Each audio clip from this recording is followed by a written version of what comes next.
A través de un estudio médico, un grupo de especialistas intenta explicar el padecimiento al que fue sometido Jesucristo antes de morir en el madero.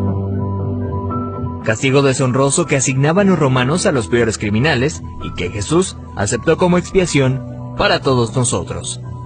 Con 33 años de edad, Jesús sufrió el castigo más cruel y abominable, ocasionándole una muerte lenta y extremadamente dolorosa, padeciendo al menos unas 18 horas.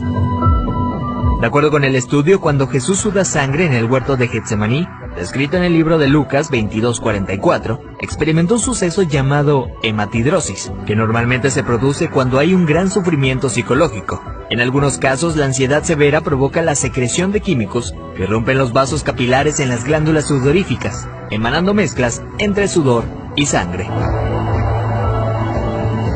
La madrugada en la que Jesús fue arrestado, ya debilitado por lo que le habría sucedido en el huerto, fue llevado ante Sanedrín y Caifás, el sumo sacerdote. Fue golpeado por los soldados, quienes le pusieron una venda en los ojos para burlarse de él, le escupían y le abofeteaban. Para este entonces, a raíz de los golpes, ya su rostro empezaba a hacerse irreconocible debido a la hinchazón.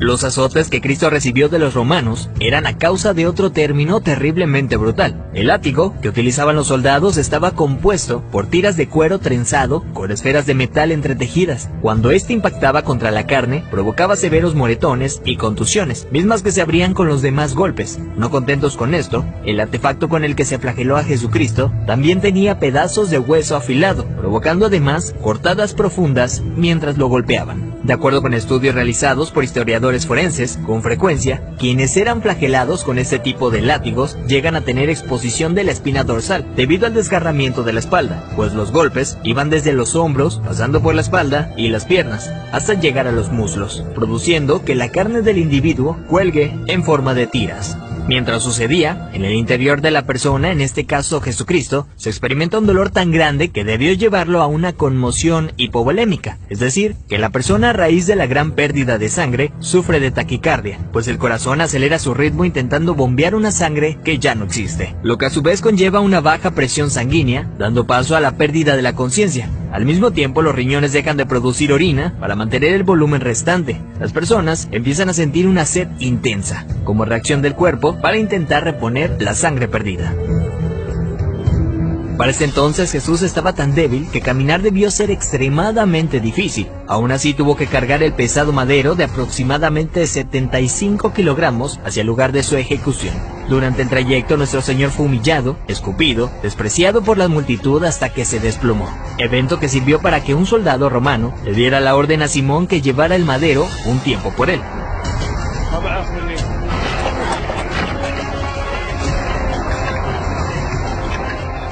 Luego de ello Jesús dice tener sed y le dan un trago de vinagre. Los criminales condenados a esta pena eran amarrados. No obstante, a Jesús le clavaron de forma horizontal, con las manos abiertas. La viga llamada patíbulum aún no se había unido al madero, colocado de forma vertical permanente. Los clavos que se usaban para este hecho eran de entre 13 a 18 centímetros de largo, afilados en punta, con el objetivo de que éste atravesara el nervio mediano. Al romperse ese tendón y poner las muñecas clavadas, Jesús fue forzado a utilizar todos los músculos de su espalda desgarrada para poder respirar.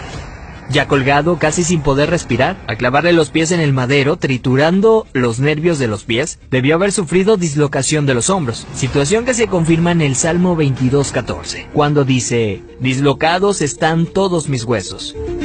Lo siguiente es una muerte lenta por asfixia. Conforme se iba disminuyendo la frecuencia respiratoria de Jesús, entra en lo que se llama acidosis respiratoria. Dicho en otras palabras, es cuando el dióxido de carbono de la sangre se disuelve con el ácido carbónico, lo cual produce un aumento notable en la acidez de la sangre, lo que lleva a que el pulso sea irregular. De hecho, al sentir su corazón latir de forma errática, hubiera sido un indicador claro para Jesucristo que estaba a punto de morir. Y es entonces cuando probablemente pudo haber pronunciado aquella frase: «Padre, en tus manos encomiendo mi espíritu», para después morir de un paro cardíaco.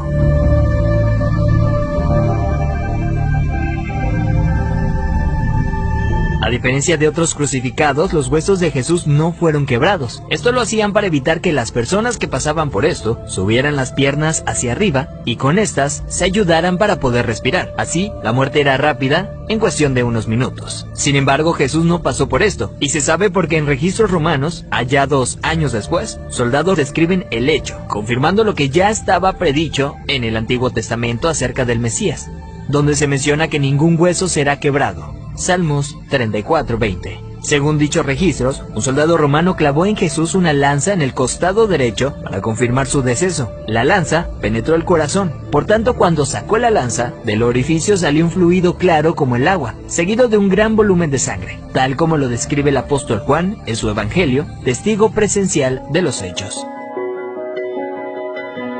De acuerdo con la medicina, está más que evidenciado el sufrimiento que Jesús fue sometido siendo inocente. Esto es lo que sufrió el Hijo del Hombre para que tú y yo tengamos acceso al Padre y seamos perdonados. Veracidad News.